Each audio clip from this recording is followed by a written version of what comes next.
So good morning, everybody, officially this time.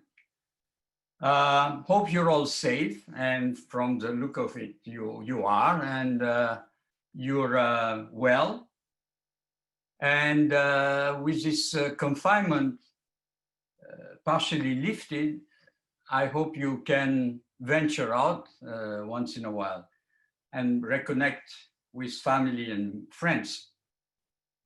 Obviously, we all hope that this social distancing will eventually end, allowing us to attend meetings in person once again. And I must say, I, for one, I'm looking forward to that day.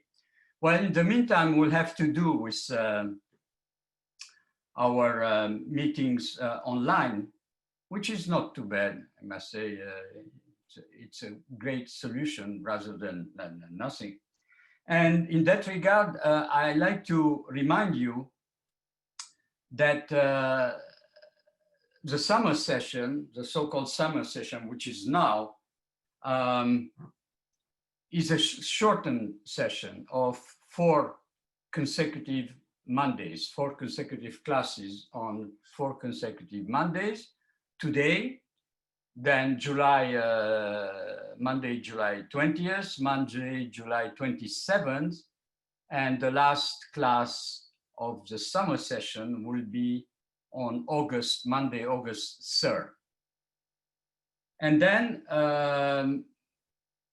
we'll have a break, and the dates of the fall session, which will also be online, should start by mid or end September. I don't know, the dates are still to be determined, but as usual, you'll be informed and contacted ahead of time.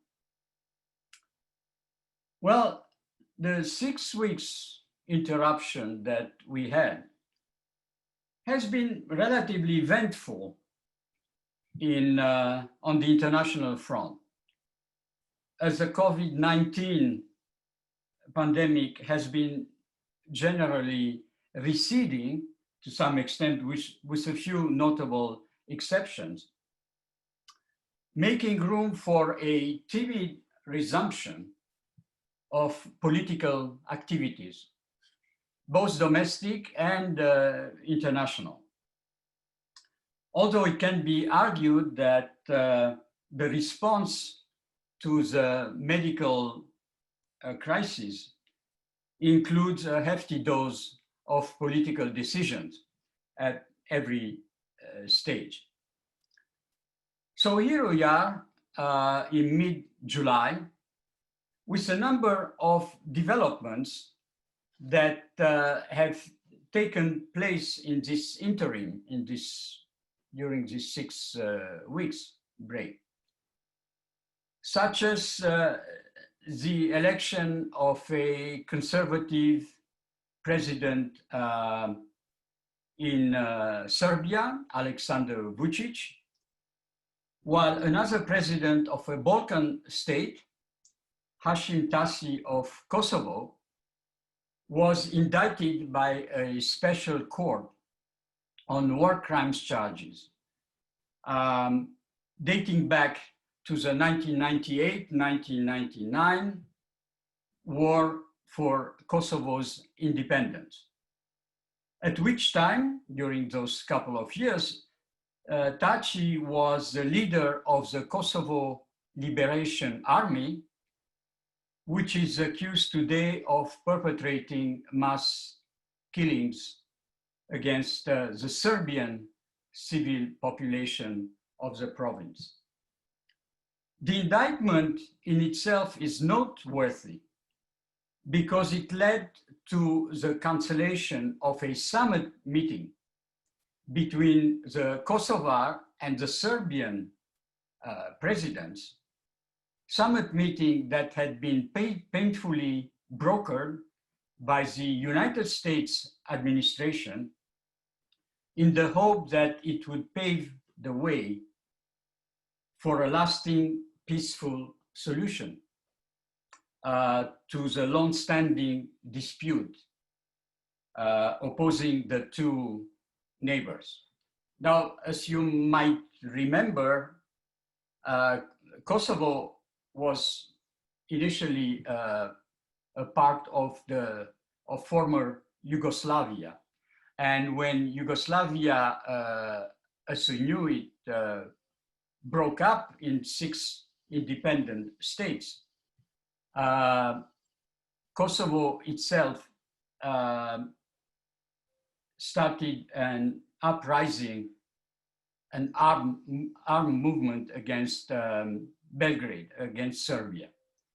And with the help of the United States in particular, you might remember that the US Army bombed Serbia in order to get the Serbian army out of Kosovo back in 1998, 1999, under the Clinton administration. The Serbian army withdrew, and Kosovo, for a number of years, was administered by the United Nations, a peacekeeping force of the United Nations. Kosovo finally became independent in 2008.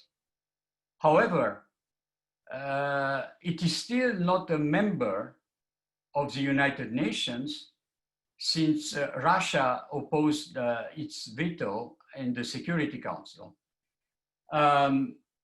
Russia, which sided with Serbia because it wants to keep its influence in the Balkans, and also is not recognized by a number of states of the European Union, such as Spain, for instance, or Greece, for different reasons, which are that Spain, for instance, fears that the independence of Kosovo would be a precedent for independence of the Basque country in Spain, or Catalonia. So they do not recognize Kosovo per se. And not to mention that Serbia does not recognize Kosovo as an independent state. However, the European Union has been trying to lure the Serbians and the United States, actually, to the negotiating table by offering them maybe the possibility of joining the European Union, Serbia, if they do recognize the independence of Kosovo. And that summit would have been the first meeting between the two leaders of Serbia and Kosovo at this stage. Unfortunately, because of the indictment of the president of Kosovo, this meeting now, this summit, has been postponed, I should say, canceled for the time being. Another important development has been the recent announcement by President Trump of a possible reduction in the number of American troops based in Germany, as a consequence of Germany's constant reluctance to significantly increase its financial contribution to NATO, which, as you know, remains a major bone of contention between the German Chancellor Merkel and the current American administration. Actually, the US military withdrawal, which would be about 9,500 troops out of a total of 35,000 in Germany at this time, could be more accurately described as a relocation, since the president did not rule out that some or most of the US troops withdrawn from Germany would be redeployed in Poland, which in the eyes of the current administration anyway, is a much more reliable and more supportive US ally. The other noteworthy developments over the past 6 weeks have been the ongoing crisis in Afghanistan, where despite, if you remember, a previous agreement signed by the US administration and the Taliban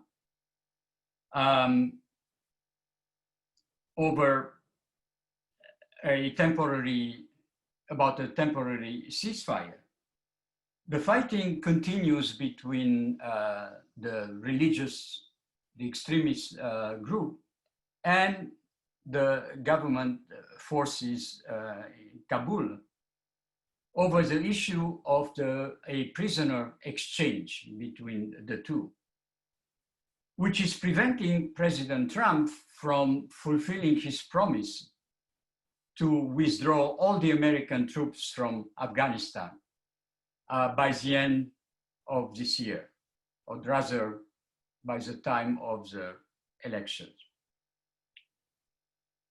There has also been the recent imposition, you might have seen that also, of a strict security law in Hong Kong by China's Communist Party that might sound the death knell for the territory's hope to preserve its policy of relative political and judiciary independence from Beijing. Based on we saw that the one China, two systems principle that has been in effect in Hong Kong since the retrocession of the territory to mainland China by Britain back in 1997. Now, the new security law voted by the mainland China's parliament calls for heavy sanctions, including prison terms, for acts intended, and I quote, to subvert the government or collude with foreign governments or external forces to spy on or gravely harm China, without spelling out just those acts would be, leaving them open to interpretation. In other words, to Beijing's interpretation, which is very dangerous. It also allows Beijing security forces to operate openly and publicly in Hong Kong and be shielded from legal challenges. What is certain is that from now on, during major crises like, if you remember, last year's protests and demonstrations, activists and suspects can be held without bail, tried in secrecy, and even sent to face trial in mainland China, where courts are opaque and sentences often very harsh. Precisely the type of measures that fueled the mass protests last year in the territory. This 6 weeks break also left us with two major events, or rather non-events, I should say, the outcome of which remain today very much in question. The first one came and went about a couple of weeks ago, precisely on July 1st, which was the date originally set, if you remember, since we mentioned it before our break, by Israel's Prime Minister Benjamin Netanyahu for the official annexation of about 30% of the West Bank. Annexation implicitly supported and endorsed by the US administration's peace plan for the Middle East that had been made public, if you remember, back in January. Well, on July 1st, no announcement was made, one way or another, leaving the question open for further consideration for a number of reasons that we can discuss after my presentation. I don't want to get into it too much right now. After my presentation, I'll bring that up, this issue again. The second development, and undoubtedly the most important one that concerns us, that hits us more at home, has been the ongoing suspension of the US presidential campaign. Suspension that obviously had mostly impacted the public debate on foreign policy in this country. As both candidates focused their attention, and understandably, naturally, understandably so, on domestic and sanitary issues related to the outbreak and management of the coronavirus.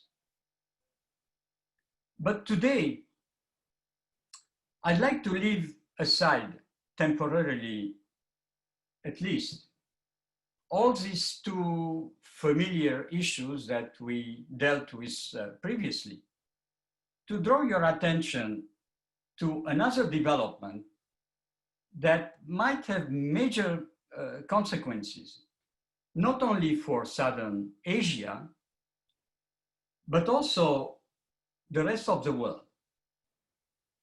I'm referring to the recent rise in tension between China and India,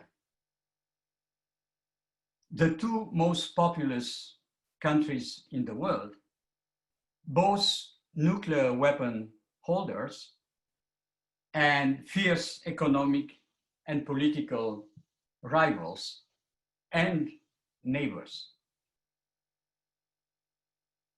Well, let me say first that the occasional spikes in violence between the two countries are nothing new.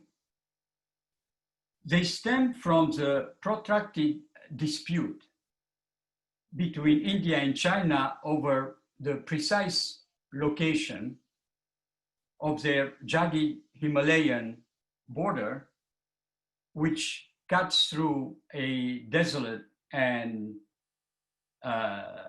landscape, home to few people and resources, and of very little strategic value. And yet, both sides maintain their high elevation military installations facing each other, and armed skirmishes have occurred through the late 1960s and mid-1970s. In fact, the origin of the conflict stretches back to at least 1914, when representatives from Britain, which at the time was colonizing India, the Republic of China at that time, and Tibet, gathered in Simla, which is a town which is now part of India, to negotiate a treaty that would determine the status of Tibet. and effectively settled the borders between China and British India. Michel, if you don't mind showing the first map, please.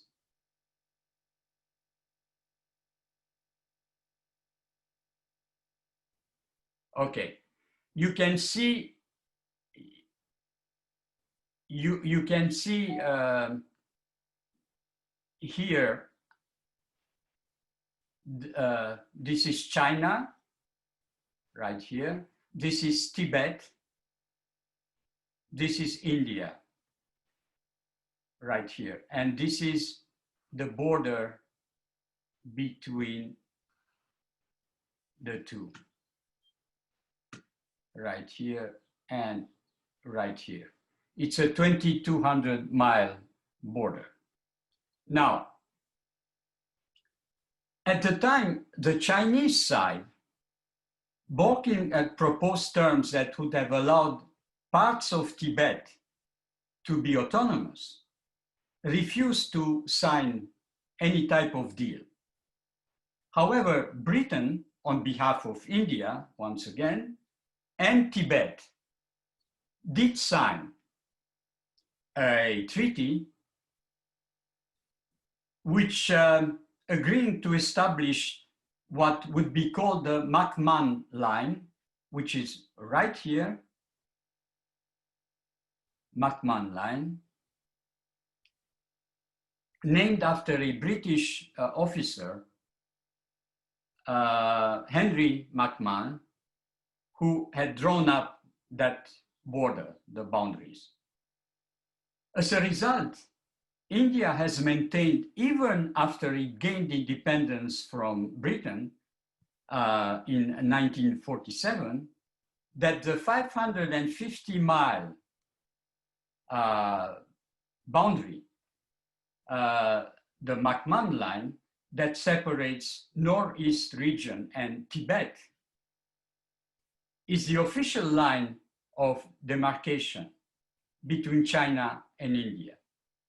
For its part, however, China has never officially recognized those boundaries.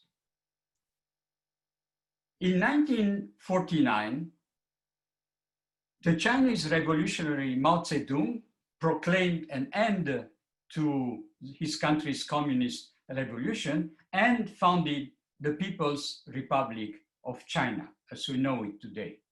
Almost immediately, the Chinese army invaded Tibet,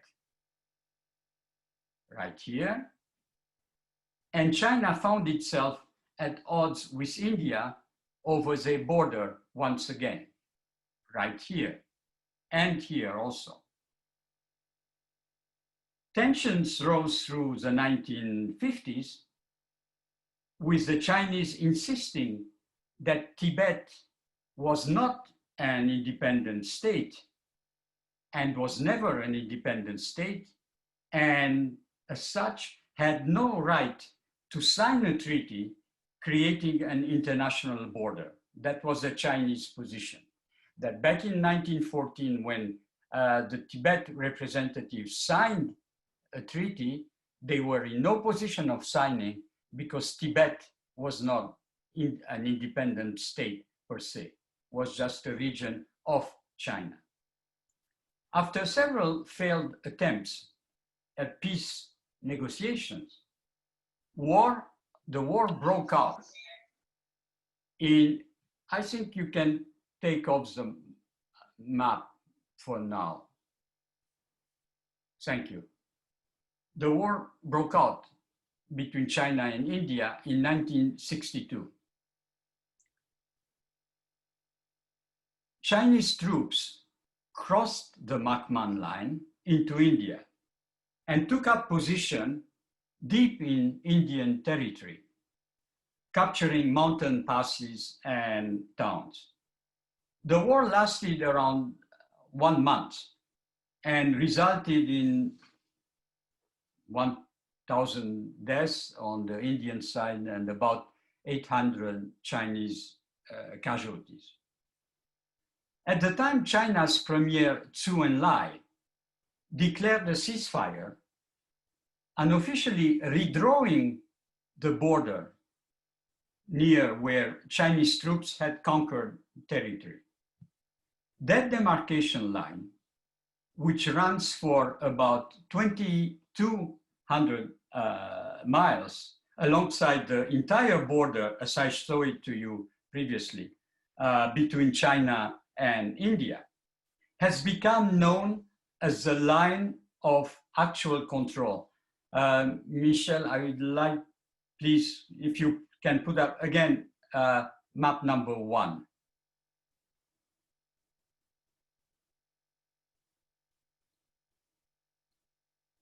Thank you.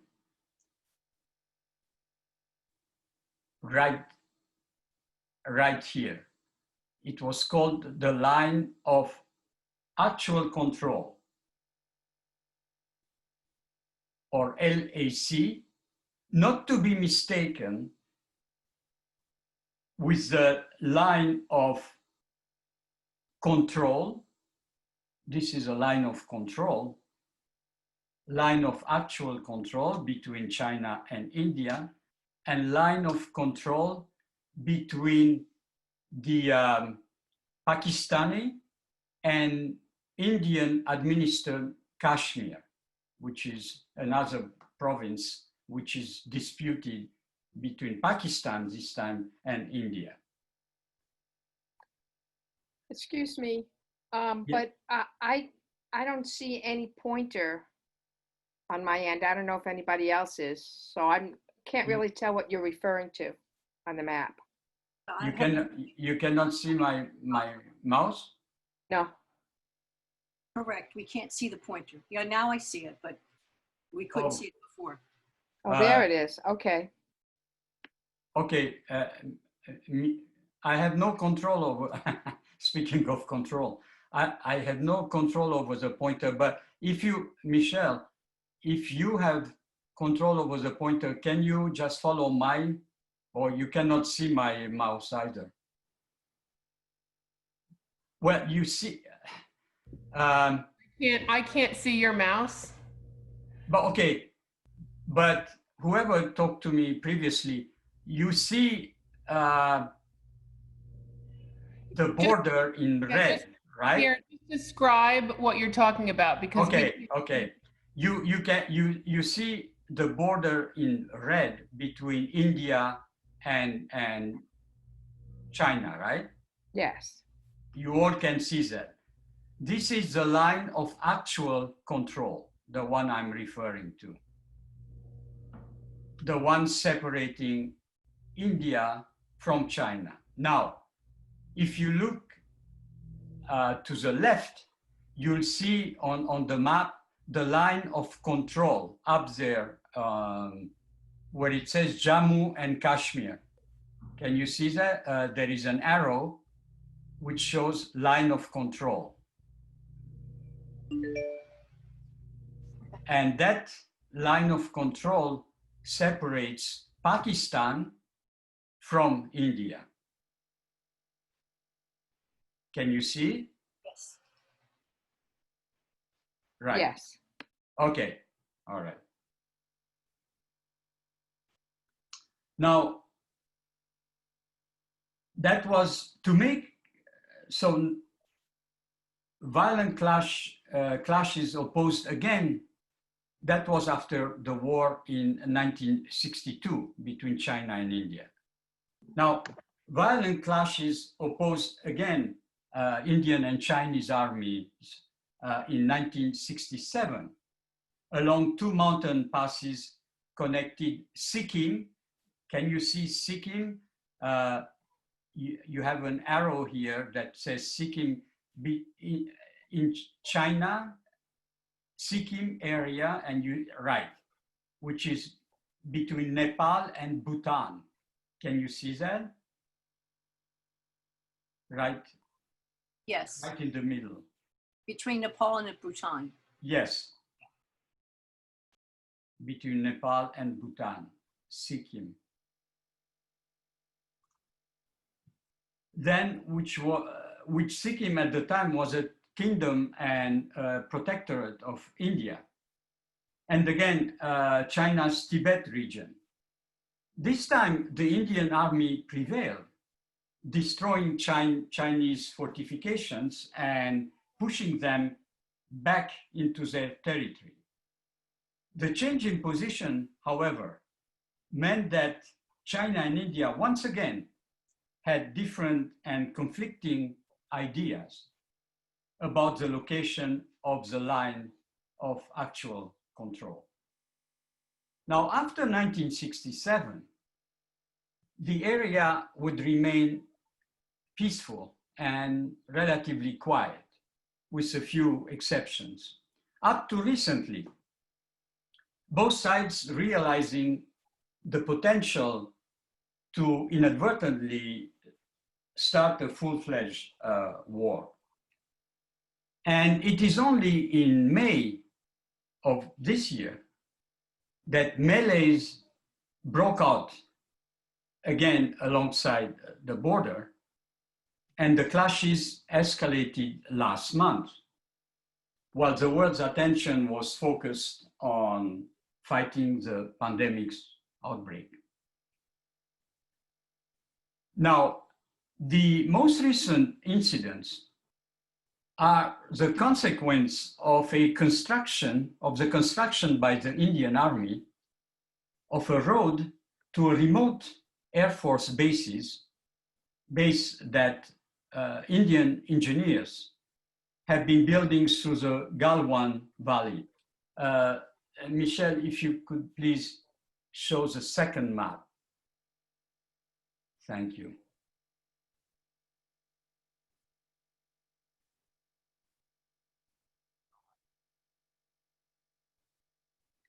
All right.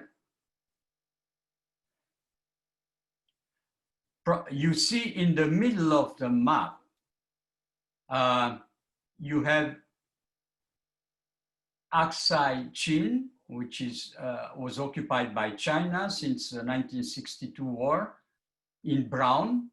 And then there is in the middle of the map, and then there is an arrow pointing to the left, a red arrow. It's a Galwan Valley and LAC, line of actual control. Can you see that?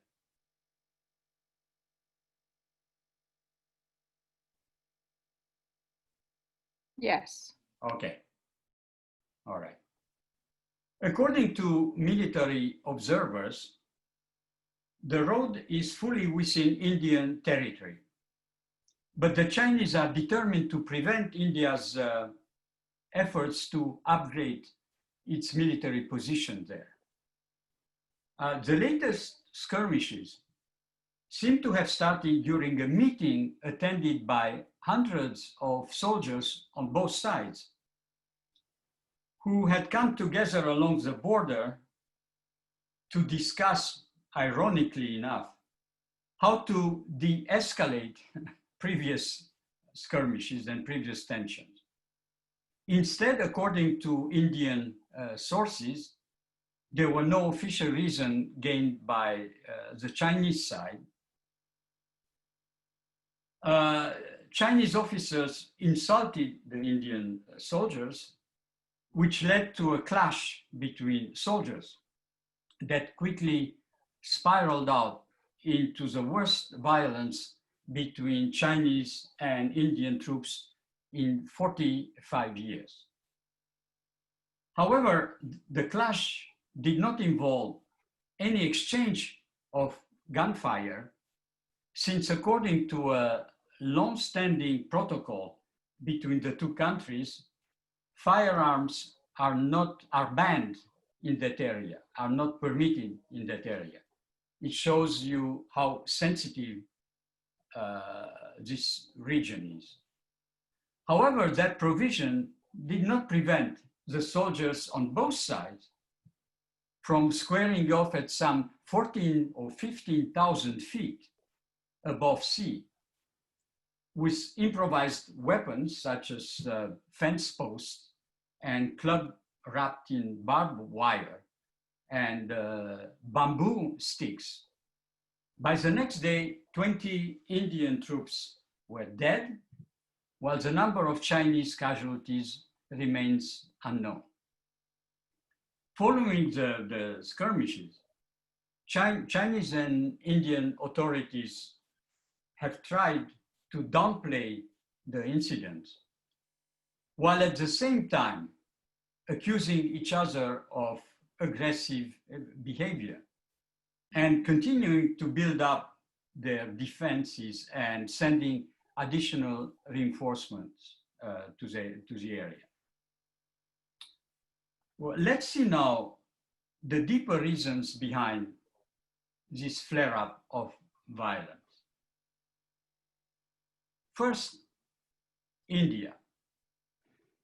The Indian leadership's newfound political and economic assertiveness stems in large part from its belief that China, faced with greater global scrutiny recently over the real motives for its rapidly growing economic expansion across the world, and subject to international criticism over its political and military aggressiveness in the South China Sea, in Hong Kong, and in the Xinjiang province. You can see on this map, the Xinjiang province on the Chinese side, it's next to the Aksai, north of Aksai Chin.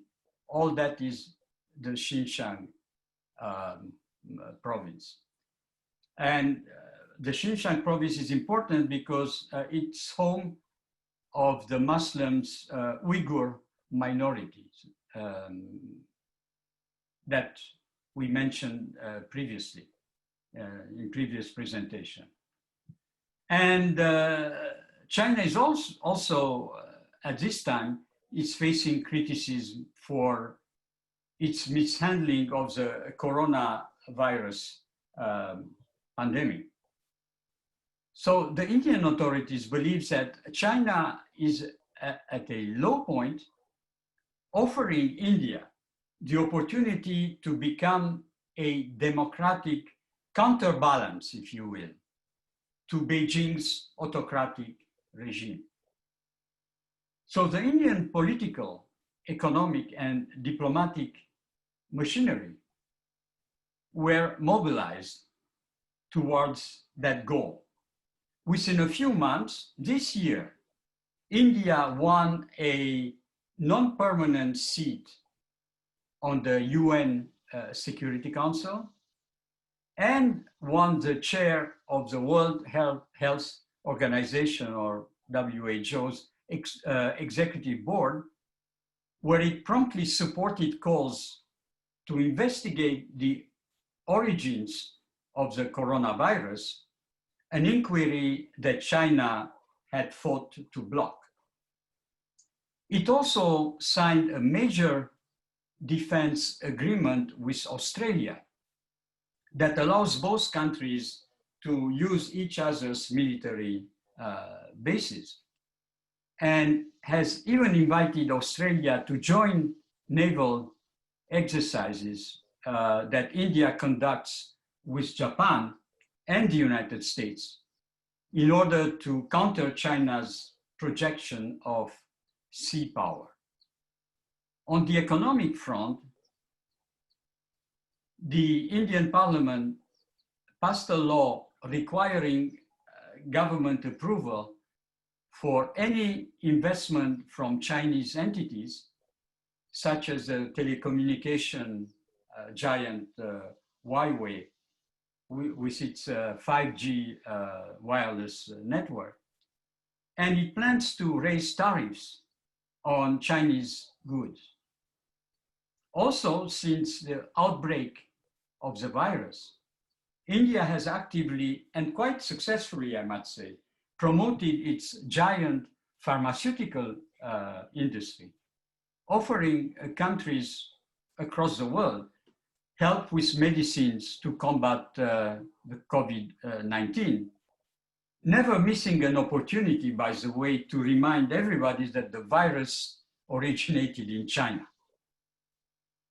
Now, India's assertiveness, however, is not limitless, as its military ability to retaliate eventually against its powerful neighbor suffers from insufficient funding. While India's military is one of the world's largest, its military budget for the current year is around $74 billion compared to China's $178 billion. Also, economically speaking, while India's potential buying power gives it enough credibility to compete with China in some sectors, in some areas, it has nowhere near the spending and lending capacity that China has used to increase its global influence. That disparity is evidenced by India's huge trade deficit with China, which last year amounted to some $57 billion, which is a huge gap considering that the bilateral trade totaled just 92 billion. For instance, about half of India's electronics imports come from China, as do 2/3 of the materials India needs to make drugs for its lucrative generic pharmaceutical sector. Faced with that reality, Indian Prime Minister Modi must walk a very fine line between the growing popular and political pressure he's under at home to boycott Chinese goods as part of a more general turn towards self-reliance and protectionism, and the need to consider the serious economic implications for India of possible Chinese retaliations. If relations between the two powers worsen, the only possible way for China to solve this conundrum is, in the longer run, to significantly enhance its economic and trade ties with other nations, especially so elsewhere in Asia. That raises the question, however, of whether Modi's own nationalist party in power today, whose political platform calls for more isolationism and less international cooperation, would go along with such a plan, and nothing could be less certain. Now, as far as China is concerned, its military push at its Indian border, it's not an isolated show of strength, but rather part of a carefully engineered campaign aimed at projecting China's power and aimed at intimidating its neighbors. In the past few months, China's military have sunk a Vietnamese shipping boat and harassed Malaysian oil rig operations, and the Chinese authorities have tightened their control over Hong Kong, as we saw that earlier. At the same time, Beijing has launched a policy of support and rapprochement towards India's neighbors, trying to unravel New Delhi's influence on its own doorstep. For instance, in Pakistan, India's bitter arch-rival, China is building huge infrastructure projects, some in territories that the Indian government disputes. And right off India's southern coast, Michelle, would you mind showing the third map, please. China has taken possession of the Hambantota port in Sri Lanka after that country could not pay debt to Beijing. It's coming up. I want to show you, well, Sri Lanka and the port that the Chinese took over.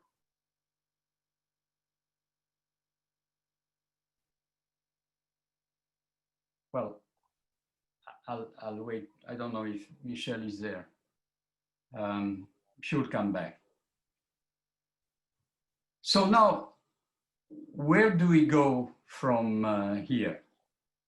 First, both presidents, Xi and Prime Minister Modi, are ambitious nationalist leaders eager to play greater roles for their countries. And while neither one is willing to start a major confrontation, not at this time anyway, here we are. Thank you, Michelle. Here is Sri Lanka, and here is the Hambantota port. Colombo is here, Sri Lanka's capital. India is right on the left-hand side of your map. So in a way, what China is trying to do is to contain India's power by investing heavily or having a very close foreign policy and friendly relations with some of India's neighbors, Sri Lanka in the south, Pakistan in the west, and then also the Kingdom of Nepal and Bhutan, where the Chinese have made heavy investments. That's one way for the Chinese to try and contain India's influence in the region. Anyway. So as I was saying, both leaders, while neither one is willing to start a major confrontation, neither wants to risk losing face at home, even in a dispute over such mountainous, desolate landscape. As a result, both nations are now facing dilemmas as they seek to de-escalate the crisis. Of the two, India surely faces the tougher challenges. On the one hand, Delhi has grown closer to the United States over the past few years, both militarily and politically. And this rapprochement has been particularly welcomed by Washington and its allies, which expressed many times the wish to see India become a closer military and economic partner in confronting China's ambitions. On the other hand, however, Modi has stopped short of fully backing ideas like the US-led free and open Indo-Pacific alliance, let alone becoming a full US treaty ally, for fear that drawing too close to the United States would end up alienating China. Such a concern actually prompted Modi to initiate a rapprochement with China after another border standoff a couple of years ago, leading to a summit with the Chinese President Xi the following year in 2018, I think. Nothing came really out of that meeting, but the fact even that it took place was an event in itself. China's dilemma is simpler, namely whether it was wise to antagonize all of its neighbors and competitors at once. As I mentioned earlier, at this time, Australia is complaining about Chinese cyber attacks. Japan is alarmed about Chinese patrol near the disputed Senkaku Islands, Senkaku for the Japanese, Diaoyu Islands for the Chinese. Hong Kong is again on the verge of popular unrest, and now Beijing is clashing with India, which might transform that country from a skeptical neighbor into something more like a geopolitical adversary. Already the Indian media and opposition have pointed out that in the past 2 months alone, China had chipped away at territory along the disputed border with India, seizing about 23 square miles or something like that, an approach called the salami slicing that China has been using successfully actually to establish military bases on contested islets in the South China Sea. So in short, what we have today in that area between China and India is a military standoff against the backdrop of a geopolitical rivalry between two neighbors intent of countering each other's ambitions while extending their own influence and power, which really is not the ideal recipe for a lasting solution of the conflict opposing them. It's a very serious issue, and again, it flew under the radar in the West because of the COVID-19.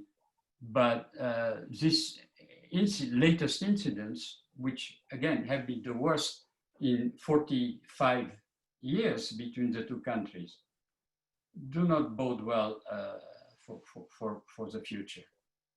Now, as I told you, finished by the main presentation, I like to go back to what I was saying about, thank you, Michel, to go back to what I was saying about the reason why the Israeli Prime Minister has not announced the annexation of the settlements on the West Bank. There are sets of domestic and international reasons. The domestic reasons is, first of all, the recent spike in coronavirus cases in Israel, which preoccupies the Israeli authorities and obviously the Israeli government. That spike has been spectacular over the past week or two, forcing the government to go back on a number of deconfinement measures that it had taken to once again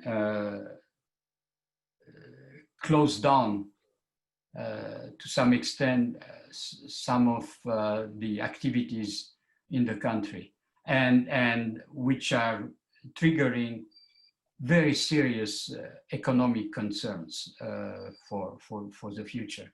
Because once again, the Israeli economy is hit very hard by the confinement measures. So understandably so, for the time being, people, generally speaking, the public opinion is not particularly interested in annexing or foreign policy or what to do with West Bank for now. The second concern, domestic concern, is that let's not forget that Netanyahu's government is a coalition government, and his deputy prime minister and minister of defense is his bitter rival who joined his government, Benny Gantz, who was the leader of the blue and white and blue party. And Gantz's position on annexation, if you remember, is that he would approve of the annexation only if the international public opinion, which means basically the United Nations or the European Union or the international community, quote unquote, would go along with it, which obviously it is not the case so far. Only the US goes along with it. So Netanyahu probably for domestic strategic reasons, and I don't know what's going on within the cabinet, but maybe Gantz keeps telling him that in case he goes ahead with the annexation, he might withdraw from the government, which in itself, provoke new elections in Israel. So let's also not forget that Netanyahu will be his prime minister for only 18 months. And then normally he should be replaced by Gantz, who take over. That was the agreement, the understanding between the two when Gantz joined the government. Internationally, there are also a couple of reasons. One of them, there seems to be some disagreement between the United States and Israel on the number of settlements that would come under Israeli control once the annexation takes place. But now the United States government is also, its attention is focused on internal issues. The political campaign for the election, for the presidential election, has not started in earnest for now. So maybe Netanyahu believes that it is much more prudent to just wait for a little bit longer. And finally, he probably also considered the danger of jeopardizing Israel's new good relations with a number of Gulf member states, such as Oman and the United Arab Emirates, which recently made a few steps, economically anyway, towards Israel, but which have threatened that in case Israel goes ahead with the annexation, all contacts between them and Israel will be broken off. So it remains to be seen now what's going to happen, but probably, in my opinion anyway, not much before the US presidential election in November, or so we'll see. All right, so the floor is open, so to speak, to you. I don't see.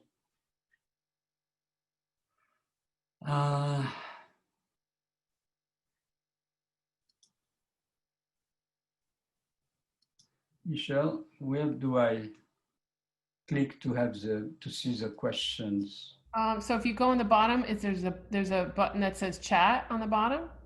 If you hit the chat button, then the questions will come up, like the questions. But so Okay. far, All right. I don't Thank see you. any questions pertaining to anything yet, so. Okay. All right. um, But do you, But I see. Yeah. Fine. okay. Thanks.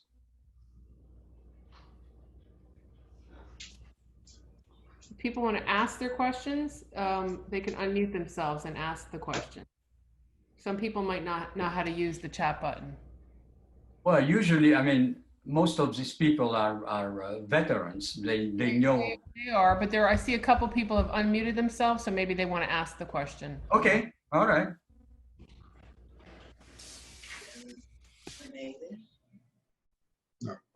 I can hear you.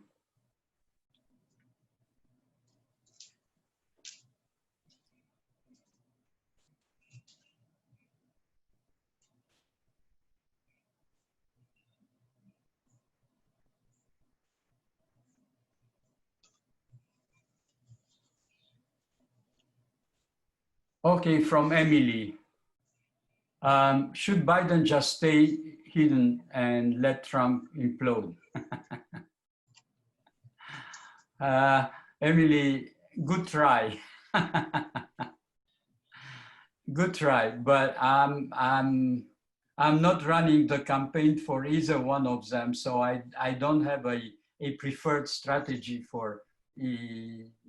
Don't believe me, they are very well surrounded with political strategists and consultants and experts, so-called experts, who tells them when to show up, when to venture out, when to stay in, when to wear a mask, when on what occasion, what color of mask they should be wearing that matches their tie, and so on and so forth. So I'm not going to go there. For the time being, it is what it is. Biden stays in his basement, and Trump implodes. I don't know if he implodes. That's your take. We'll see what happens. But generally speaking, it is considered that as long as there is no face-to-face debate, Biden holds an advantage, because as a debater, he's not as good as Trump when it comes to it. But that remains to be seen, obviously, when and if a debate takes place. But I'm not going to tell you whether one strategy is better than another. Mark, do you think Russian bots are saying the virus is a hoax? I don't think so, no. I don't believe so. I think that the Russians take the virus just as seriously as we do here. Maybe the government take on the virus is somewhat different, but even it seems to me that Putin and the Kremlin today takes the virus also seriously. So I don't believe that the Russian have ever, I mean, said anywhere that it was a hoax. They might not give you the real number of people who have been infected or contaminated with the virus or who died, but I don't think they look at it as a joke or a hoax.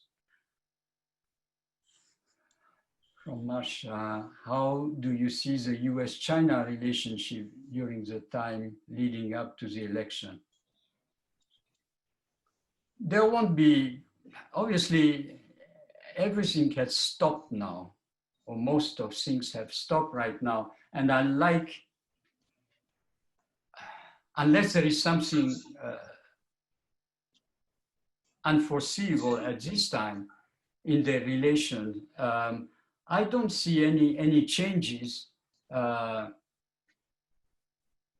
political, economic, or other, between the two before the elections. Obviously, China is rooting for the Democrats to win the election.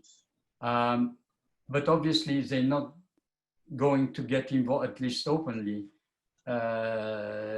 take position. As for the United States, I don't know what the United States will do more between now and November 6th, as far as China is concerned, unless, again, there is something happening over there which might incite the United States to take action. You can tell also that from what's going on in Hong Kong, the U.S. reactions has been relatively muted. I mean, there have been a couple of statements made by Pompeo about the imposition of this new security law, but it doesn't go any further than that. The decision by the UK to allow into UK, I know something like 3 million citizens of Hong Kong, in case things are deteriorating in Hong Kong, is much more spectacular than any reaction that the US has had up to now. From Peggy, do you know about Canada's healthcare and can you comment? Canadian healthcare and can you comment? We discussed, I believe, not directly, but when we had, if you remember, I don't know if you attended that a class. We had a class back in May, probably, on the US healthcare system. And at the time I mentioned Canada. I believe that you want to talk about the Canadian healthcare when it comes to the virus. Well, as you might know that all Canadians are covered from birth by the public, it's a public healthcare. Can you hear me? Can you hear me now? Yes. I was wondering, I was speaking to a friend who had lived there, Yes. and she was saying that they are now encouraging older people and assisting with their suicide. And I just wondered whether you knew anything about that. Oh, I understand that. Now it's more, you narrow it down to no. Yeah. No, I have not. You mean they don't want to I mean, They don't want the older people hanging around if they're sick. Then they don't want to treat them, apparently. It sounded a little preposterous, but I don't know. I don't know. Your friend has seen that somewhere, or how did she come to that? I don't know whether she heard it. Well, she heard it from a relative who lives there. But again, I don't know. Do you know how, can you compare Canadian healthcare to European healthcare? Are they similar? They are pretty similar, yes. The Canadian healthcare and the European healthcare, which means healthcare for all. Yeah.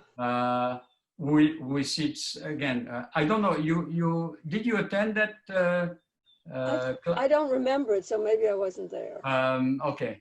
The Canadian system is different from the American system, obviously, but it's closer to the European system, where you're covered from birth by healthcare, which is free, basically. You have a co-payment to make, but in Europe also there is a co-payment. It's called free of charge, but there is something there is a personal contribution to healthcare. But basically all the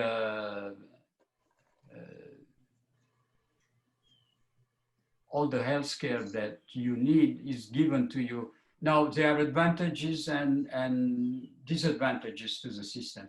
the advantage is that everybody's covered.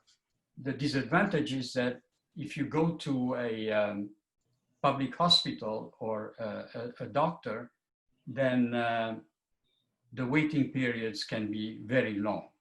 And unless it's a life or death situation,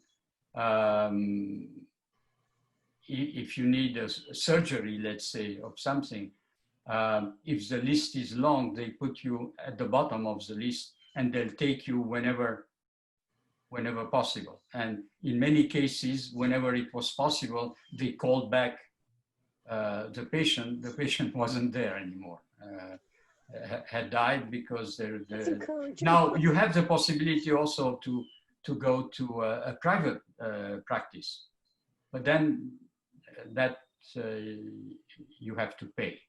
There is that possibility, like there is a possibility to go to a private practitioner in Europe also. And it has the advantage of being quick, obviously. But yes, the Canadian healthcare system is close to the European model. But I haven't heard anything about letting people die or assisting them in dying. I'm going to look into it, but I'd be very surprised. I'll look into it.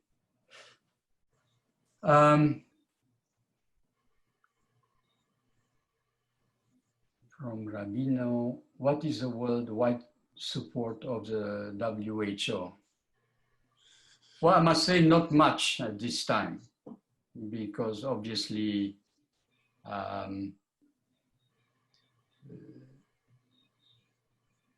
their statements, and at the beginning of the crisis anyway, have been and the forecasts have been wrong all along. But again, as I mentioned that earlier when we discussed the WHO, people tend to forget that it's an international agency, part of the United Nations system of agencies, and as such is extremely politicized. So in that respect, obviously they could not take position, or openly anyway. They did not want to, or they could not take a position on the Chinese take, official take on the virus when at the onset, because of political pressure. And nowadays, WHO, for sure now, they're extremely prudent in their statements, to the point where every time they put out a statement, it's about 2 weeks after something happened. So they are extremely prudent, but their reputation and their prestige is definitely dented. So I don't believe that, generally speaking, the world per se thinks much of the WHO. Maybe not to the point of pulling out of WHO, but not believing WHO, probably that's the case. And relying more on national or international efforts, private efforts, to deal with COVID-19. From James, the administration is threatening to cancel passports for foreign journalists working for US government media worldwide. Pierre, Yes. this is Jim Ritter.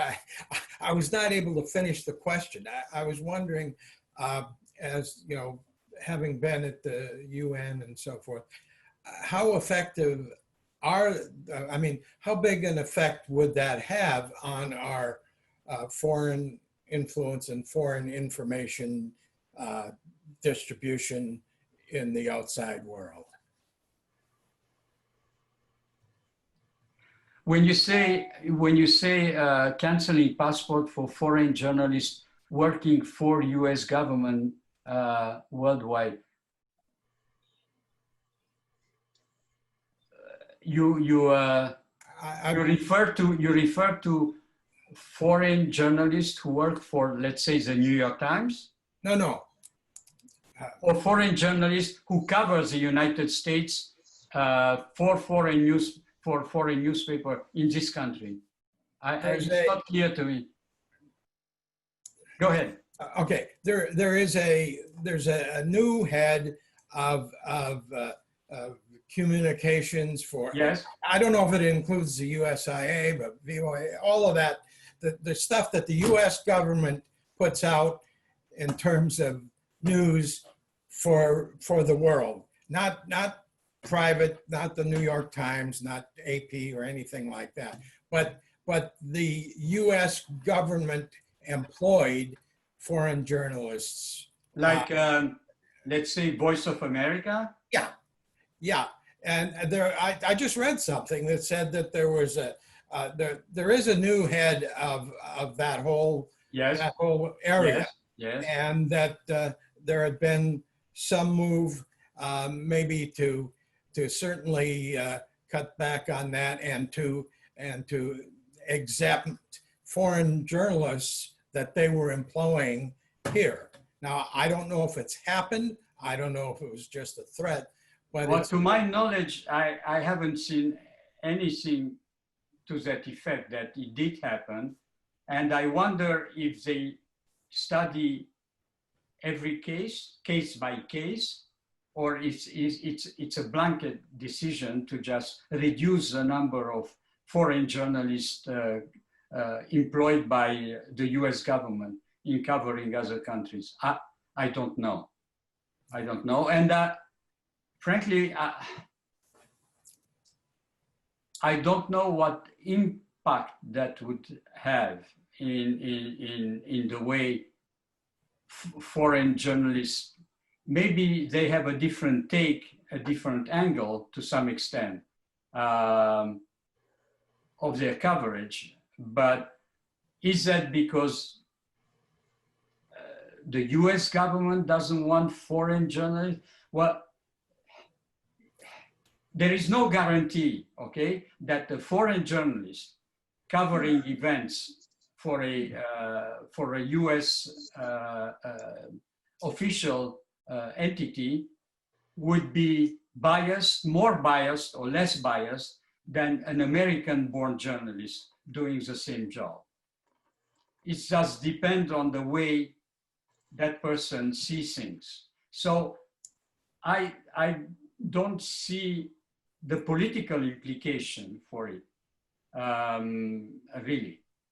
I don't. Because again, if you refer to the way things are being covered, there is not much difference between the impartiality of a foreign-born journalist and impartiality of an American-born journalist when it comes to cover a world event somewhere for the government. And don't forget, all these journalists who are out there for the US government, they have editors back home. It doesn't work that way.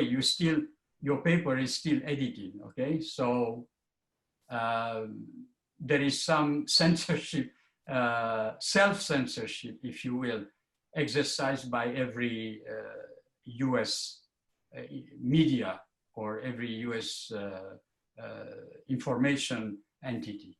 Yeah, no, I understand that, but as I understood it, these were foreign journalists employed by the U.S. government. I understand. I understand. And for, as I say, VOA and others. Yeah, I understand. And I really don't see the political implication for such a, if not that, probably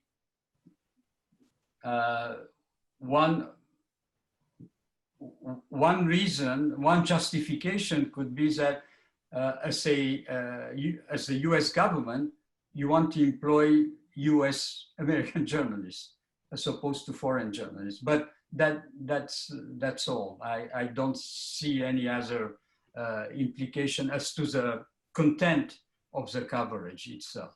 You know, we'll see what happens. I haven't seen anything yet.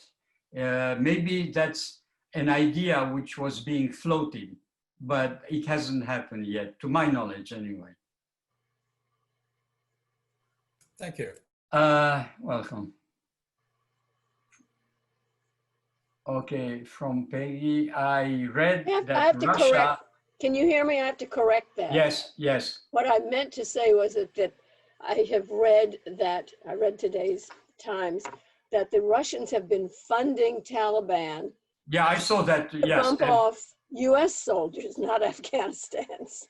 yes. For years, they've been doing it for years. This is not a recent thing, apparently. That was a story that the New York Times particularly has been running with it for a while.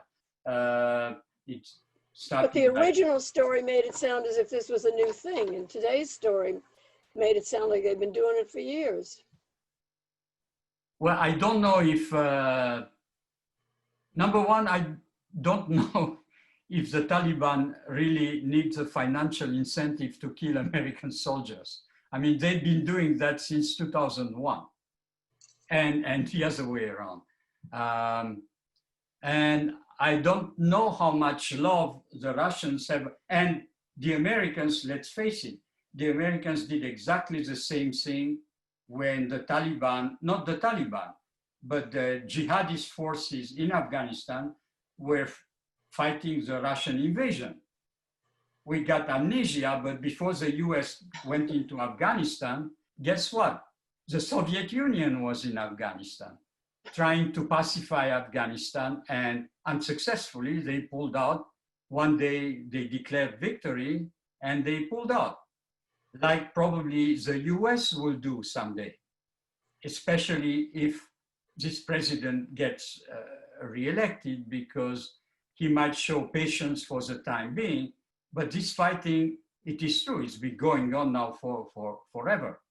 And it doesn't seem that the Taliban and the government, which is backed by the US in Kabul, they can come to some kind of agreement.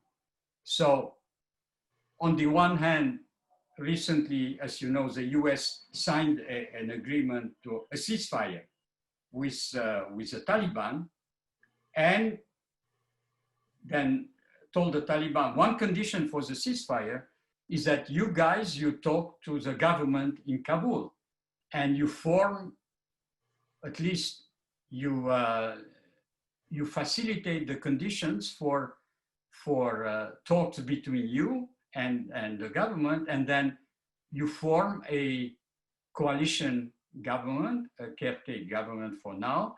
You organize the elections, and then you start running your own country. You start running Afghanistan so that we Americans can pull out and you stop fighting each other. Guess what? Over the wording of the agreement that was signed between, not the agreement, but between the two parties, they had some kind of verbal agreement to exchange prisoners.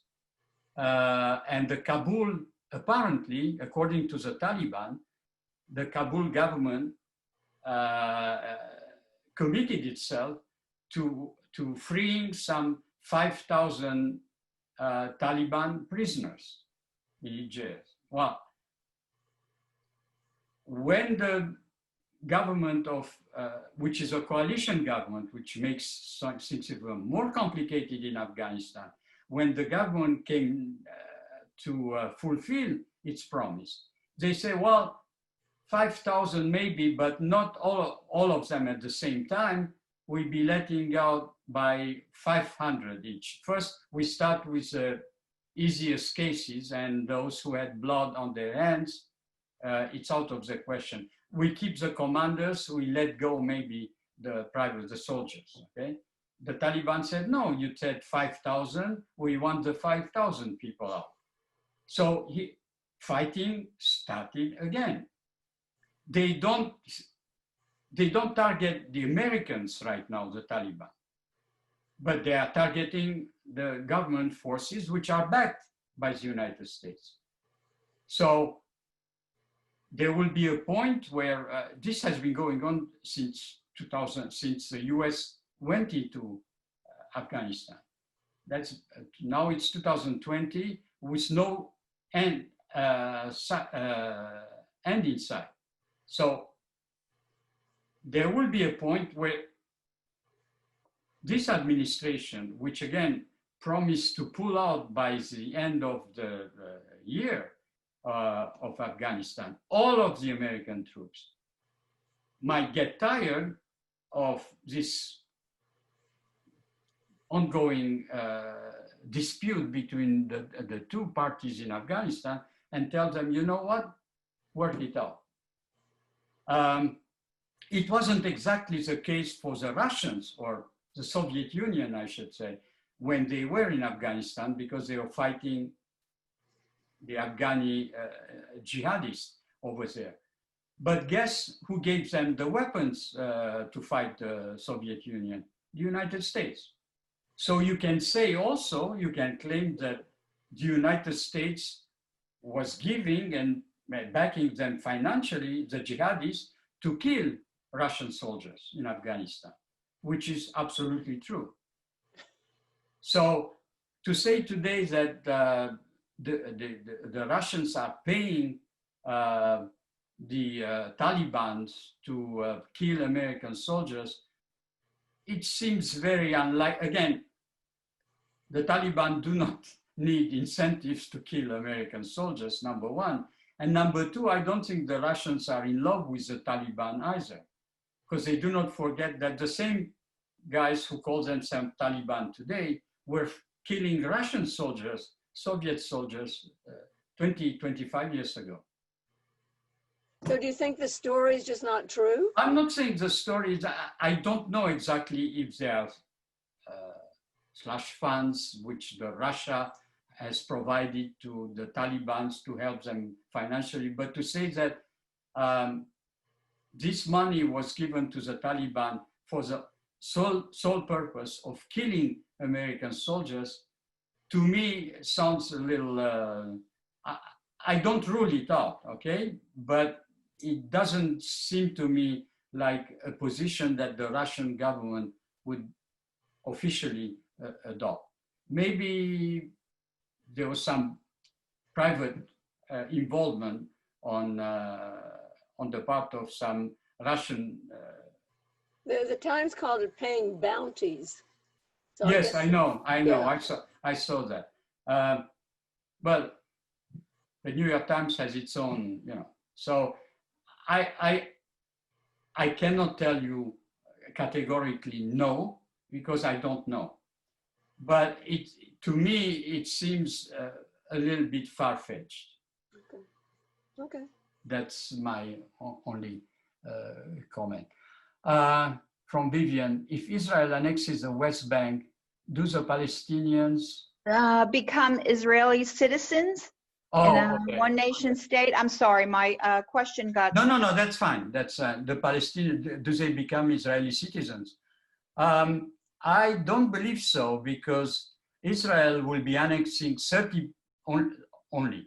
They will be annexing settlements, Israeli settlements already based in the West Bank, okay, which are already there.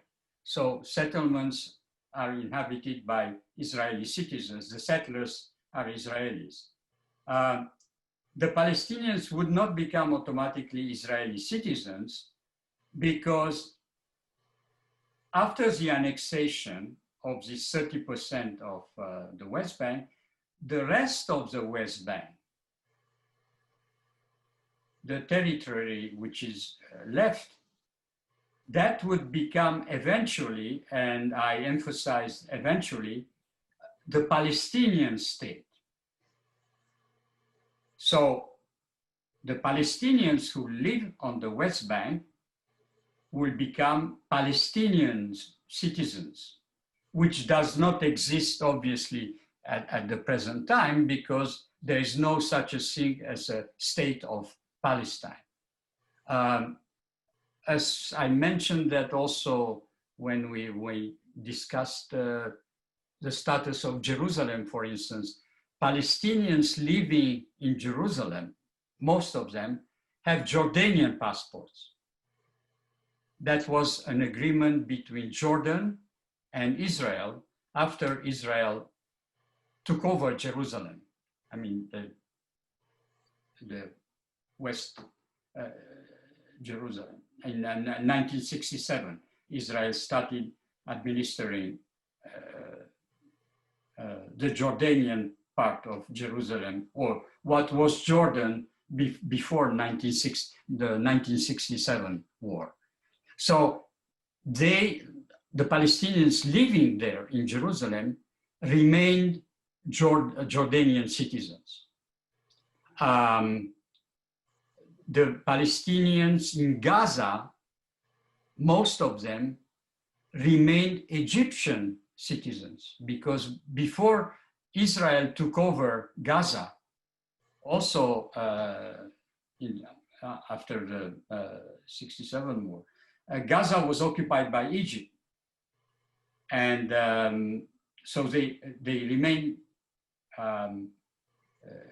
Egyptian citizens. I can hear you. Did you say something? Didn't realize that. No, I just didn't realize that. Yeah. But the Palestinians who are on the West Bank right now, they are also, that used to be part of Jordan before the 1967 war. They still Jordanian citizens. The only Israeli citizens, Arab Israeli citizens, are those who, after the creation of Israel, remained in what is today Israel and what was then Palestine. Okay. And those who, they were given automatically Israeli citizenship once Israel was created. As a matter of fact, they had a choice between becoming Israeli citizens or not becoming Israeli citizens. And well, there are about 500,000 Palestinians living in Israel.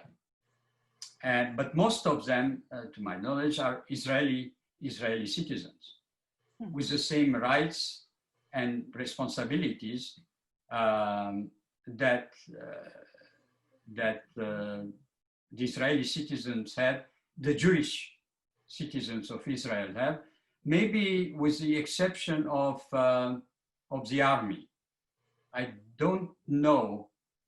I know for a fact that children coming from religious families in Israel are exempted from military service. Now, it seems to me that Israelis of Palestinian origin are also exempted from military service. Oh, they are. I mean, in Israel. Right. Right. But as far as to go back to the West Bank, they are Jordanian citizens. And again, the 70%, what's left once Israel annexes 30% of the West Bank, should become, again, on paper, should become the state of Palestine. And thus, all the people living in that state of Palestine would become Palestinian citizens.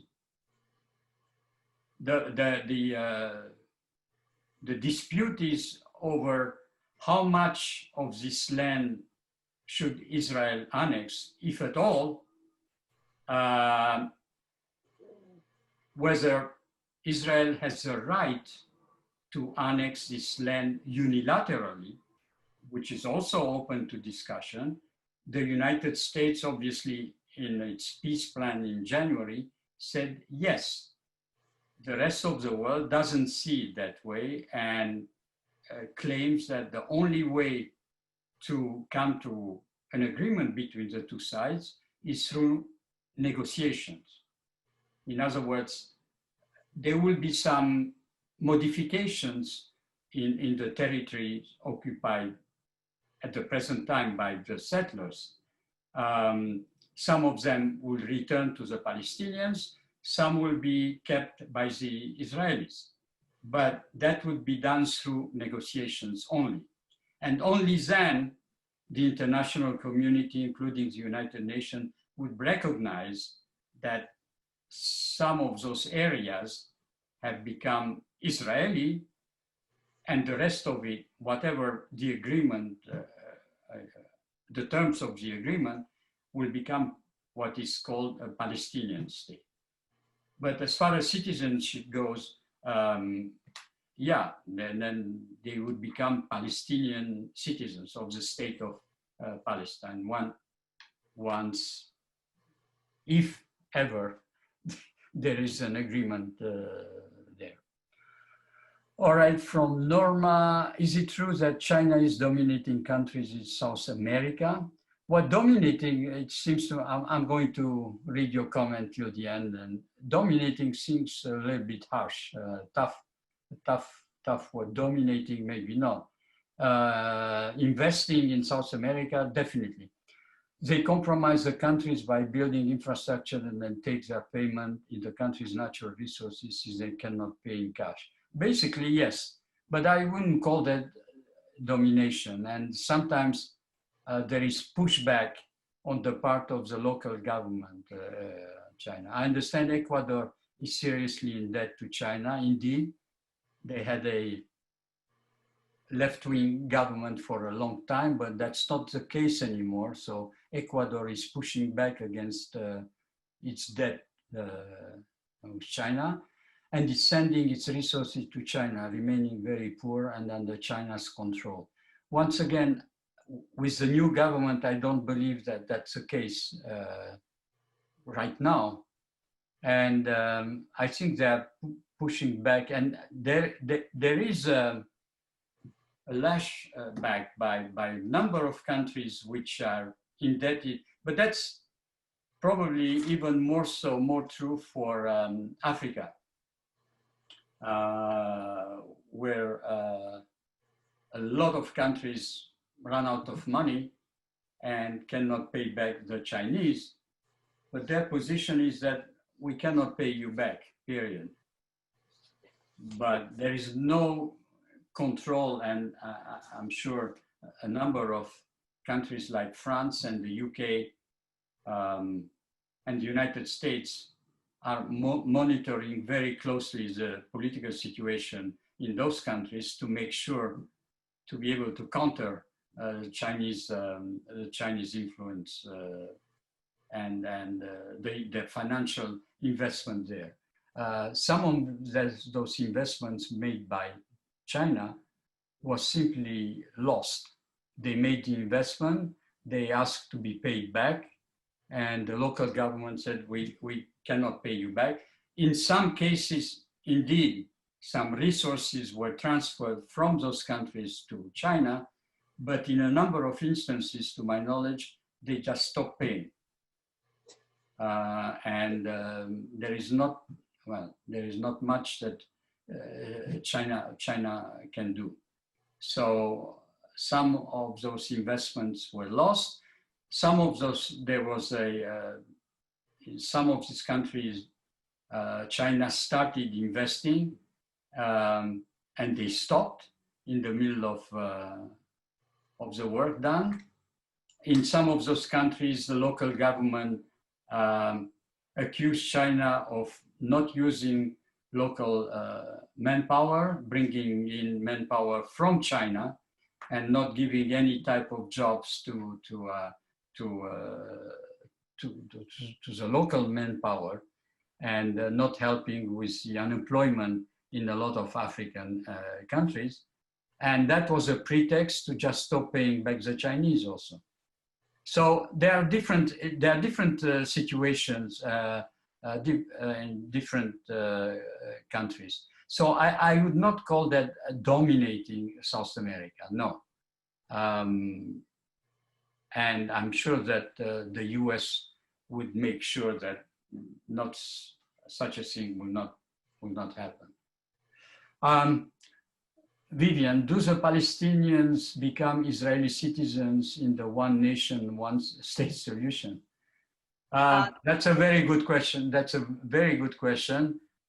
More and more, as you attended our previous meetings, which on classes on the Middle East, this is an option. Up to now, since 1967 anyway, up to a couple of years ago, there was still hope against hope that someday the official line, which is two countries living in peace and good intelligence alongside each other, Palestine and Israel, that was the solution preferred by the international community.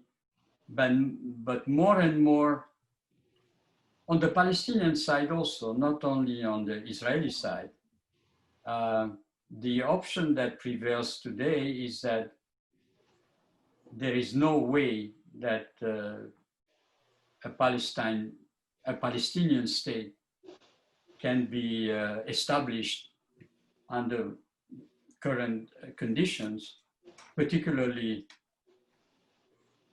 with the Palestinian people that nobody knows exactly who represents them, which has two sets of government, one in Ramallah on the West Bank, the Palestinian Authority, which is a former PLO, and which has recognized the legitimacy of Israel. And then you have Gaza, which is a governing force in, you have Hamas, which is a governing authority in Gaza, and which not only does not recognize Israel as a state, but is at war with Israel, and the most it is willing to grant Israel is a 30-year truce, then going back to war, because for Hamas, Israel is an illegitimate state which was artificially created on Palestinian land in 1948 and should be returned to its former landlord, if you will, owner, with Israelis having the choice either to go back to the European countries or other countries that they came from, or become citizens of a state which will be jointly Palestinian and Jewish, not Israeli, but Jewish. So the question is not so much if the Palestinians would become Israeli citizens, because the day the one nation state solution is implemented, there will be no more Israel. So the question of Israeli citizenship will be moot, it will disappear. It will be one citizenship for everybody living there, with a Jewish minority and the Palestinian majority, obviously. What the citizenship would be, that nobody knows, we didn't get there. But more and more in Israel also, the idea is that no peace can be reached with the Palestinians based on the traditional options up to now, and then that maybe Israel should administer everything. which is not exactly what Israel wants either, because the demographic issue on the one side and the danger of having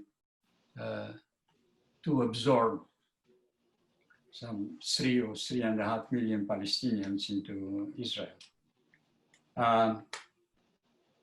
So this question,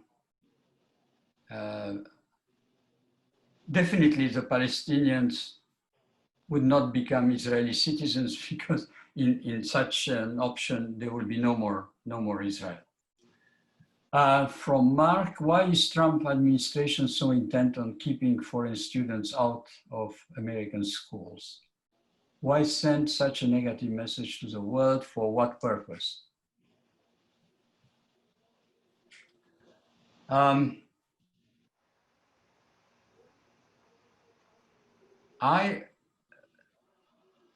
I'm speculating now, which I hate to do.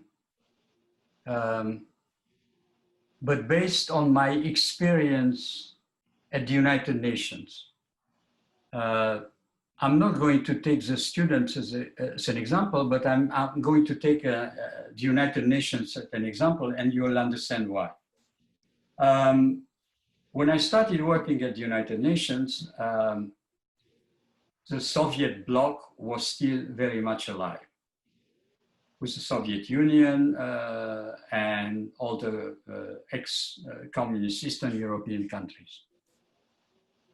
All these people lived in one compound, and I remember that my colleagues, international civil servants, were bused to the United Nations and from the United Nations every day back to their compound, which was outside New York City somewhere. In order to have lunch with one of my colleagues from one of these Eastern European countries, normally 5 minutes ahead of time, you call up a friend or a colleague and you set up a lunch date with them. Well, with my colleagues from Eastern European countries, I had to call them a couple of days ahead of time so that they can ask permission from their own mission to have lunch with me and then report back to the mission about what we had discussed. Now, the reason I'm telling you this is that at that time, the FBI concern was that most of these Eastern Europeans came to the United States, generally speaking, as couples. Some of them had children, some of them did not. One or two, or the two of them worked for the United Nations because there were a certain number of posts which were earmarked for Eastern European countries. They didn't go through the normal channels of recruitment at the United Nations. They had to go through their governments, which gave them posts at the United Nations, which were earmarked for them. Okay. Some of them, again, both of them worked at the United Nations. Some of them, only one of them worked at the United Nations. But the FBI concern was that one of them, at least, was doing some spying in the United States. That's the reason why they came here in the first place. And they were afraid that some of these people working at, and there were a couple of cases in which the intelligence agencies in the UN, the US intelligence agencies, found a couple of Soviet spies working in the United Nations, and all they can do is expel them because they had diplomatic immunity. So the concern for the FBI was that, or intelligence agencies in the US, was that these people were spying while they're here in the United States, trying to make contacts, trying to get some information, photocopying documents, and not the United Nations documents, because UN does not have too many secrets really, which might be of interest in Eastern Europe, but technical documents in the United States, which technologically would advance the Soviet Union productions on such and such sector.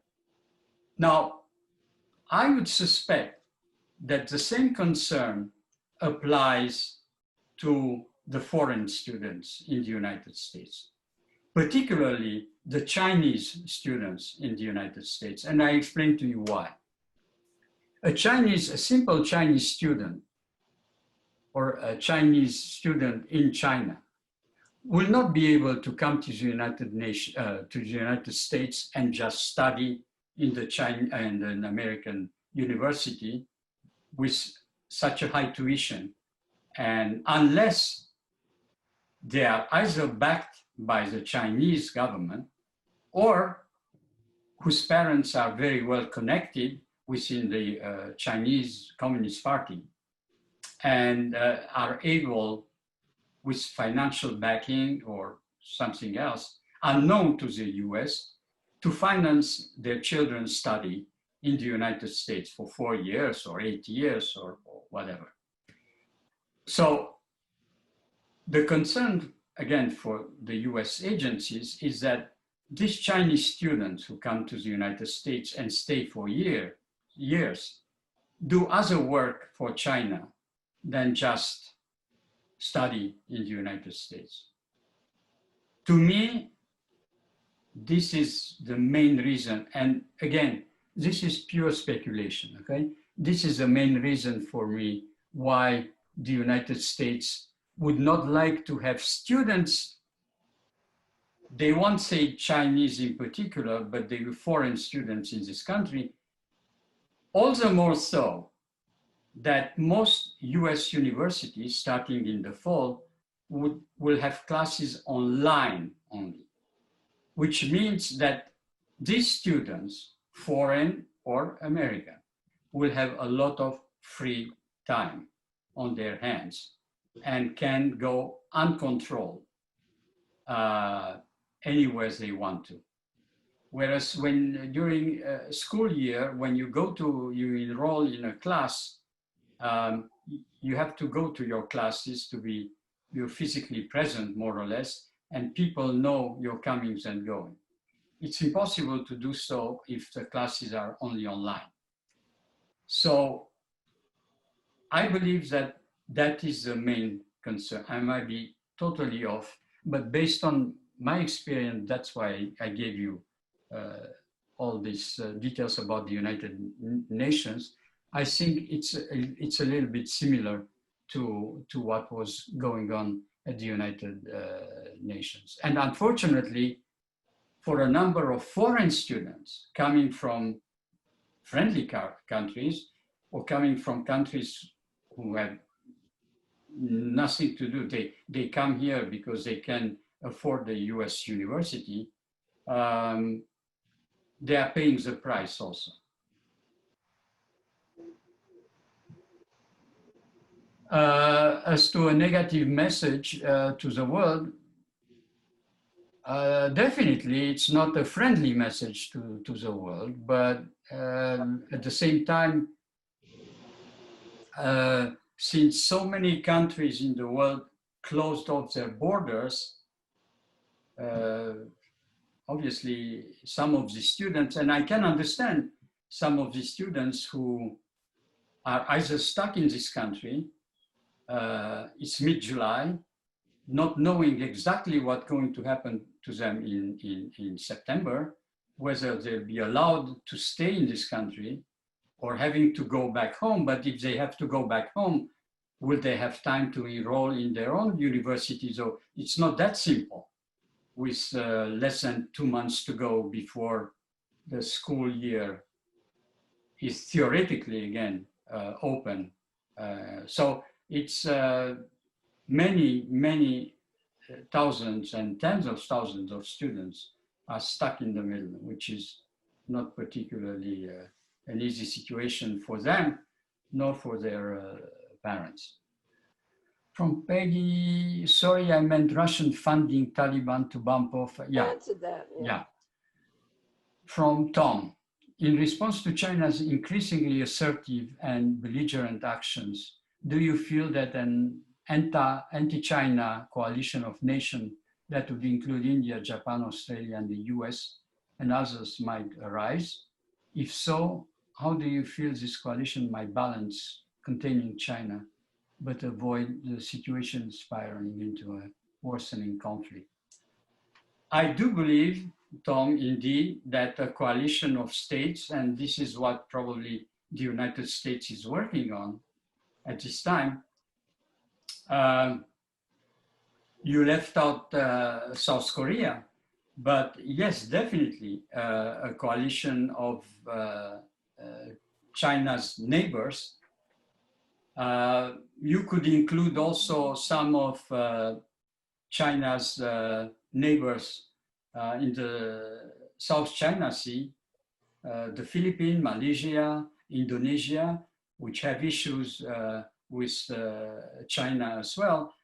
A coalition of countries would be definitely something that Beijing would take very seriously.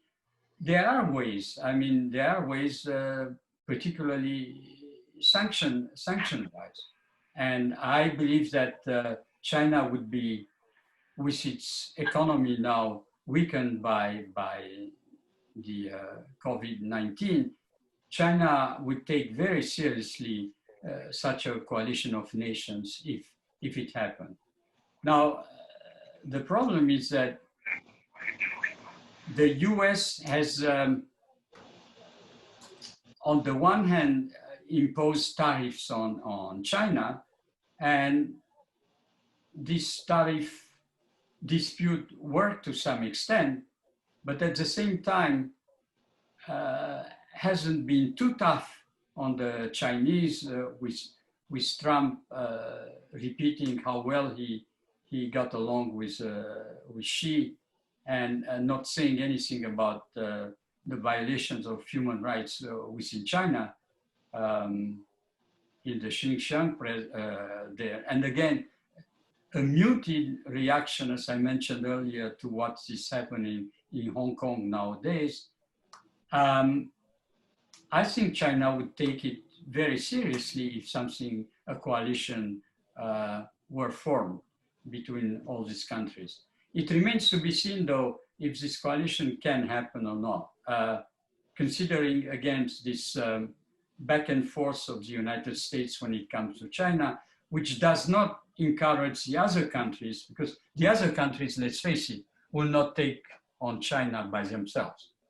They will always hide behind the United States. If the United States go first, then you can establish a coalition against China.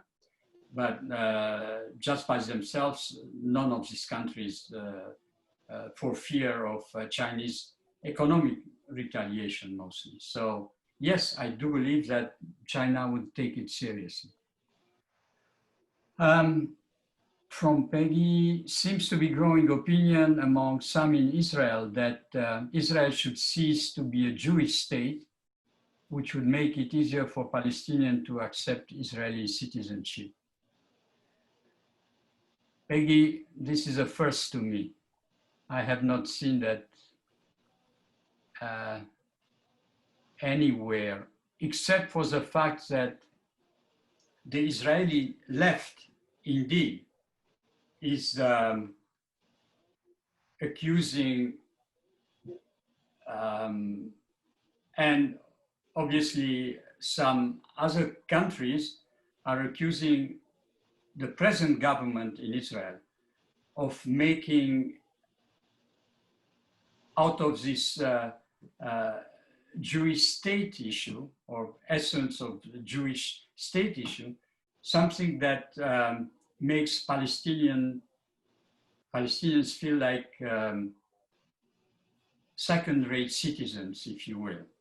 in their own state, the Palestinians who become Israeli.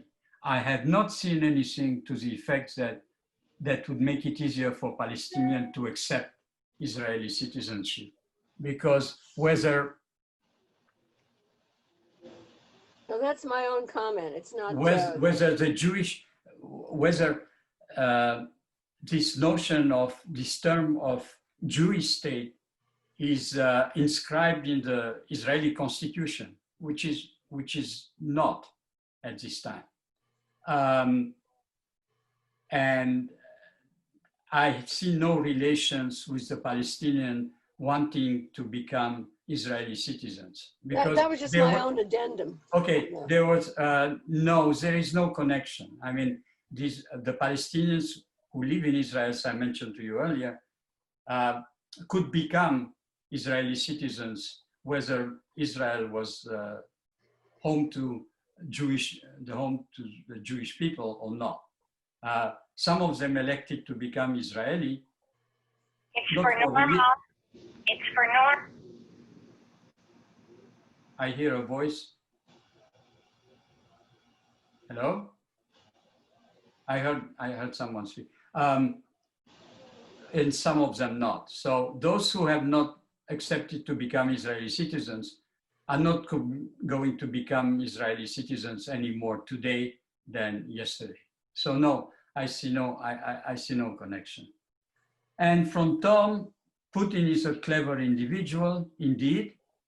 Much of what he does is designed to embarrass the United States in the eyes of the world and simultaneously elevate Russian prestige. By the way, Tom, since you mentioned Russia so much, we'll be discussing Russia and the situation in Russia, because we haven't done it in a while,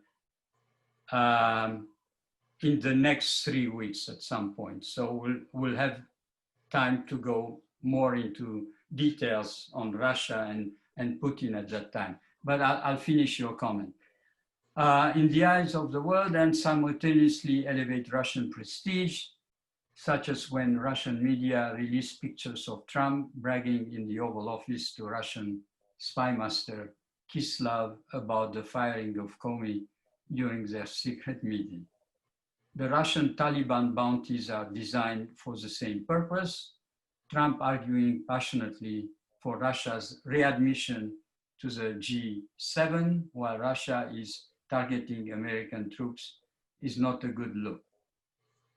I agree with, I mean, it doesn't look necessarily good if we believe again that Russians have been paying officially the Taliban to kill American soldiers. At the same time,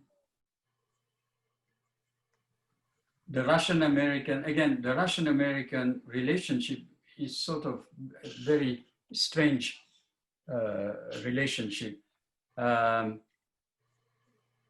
Trump seems to be saying that he's getting along very well with Putin, and indeed has been pushing to readmitting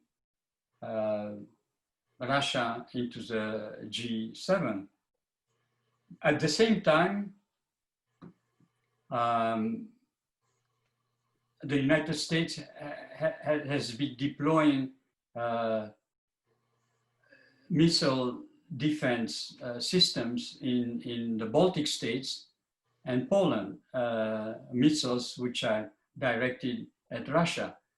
So it's a mixture of things, Russia and the United States now. Is it any worse than it used to be under previous administration? I would not say.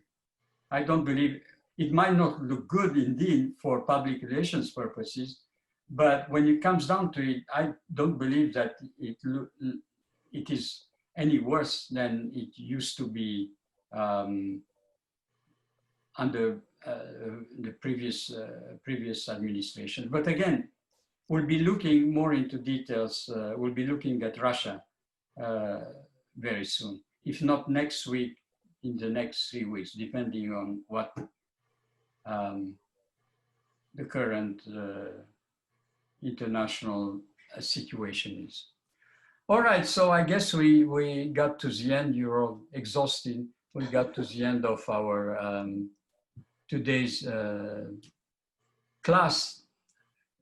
Keep safe, be well. I hope to see you all next week online, since that way will be working for I guess till the end of this year anyway. Thank you. And then I'll see you all on next one.